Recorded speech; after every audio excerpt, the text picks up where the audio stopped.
بسم اللہ الرحمن الرحیم۔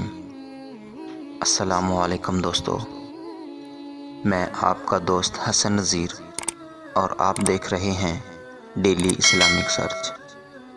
دوستو، بھلے زمانے میں ایک نیک دل بادشاہ کا لنگر ہمیشہ مخلوق خدا کے لیے دن رات کھلا رہتا تھا، اور مخلوق خدا صبح شام آتی اور کھانا تناول کرتی تھی، اور سب لوگ بادشاہ کے اس عمل سے خوش ہو کر برکت اور خیر کی دعا کیا کرتے تھے۔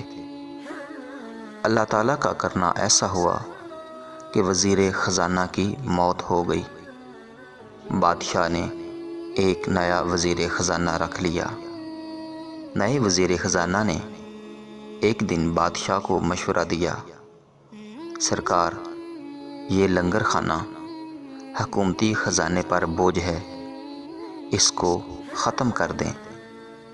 دوستو، ویڈیو کا باقاعدہ آغاز کرنے سے پہلے نئے آنے والے معزز دوستوں سے گزارش ہے کہ جنہوں نے ابھی تک ہمارے اس اسلامی چینل کو سبسکرائب نہیں کیا، وہ ابھی سے اسے سبسکرائب کر کے بیل آئیکن کو دبا دیں، تاکہ ہر نئی آنے والی سبق آموز ویڈیو کا آپ کو بر وقت نوٹیفیکیشن مل سکے اور آپ اس سے فائدہ اٹھا سکیں۔ تو دوستو، بادشاہ وزیر کی باتوں میں آ گیا اور وزیر کے کہنے پر لنگر خانہ بند کروا دیا گیا۔ کچھ دن گزرے تھے کہ بادشاہ نے رات کو خواب دیکھا کہ وہ اپنے خزانے کے باہر کھڑا ہے اور مزدور خزانے کی بوریاں کمر پر لاد لاد کر باہر لے جا رہے ہیں۔ بادشاہ پریشان ہو کر ایک مزدور سے پوچھتا ہے کہ خزانہ کہاں لے کر جا رہے ہو؟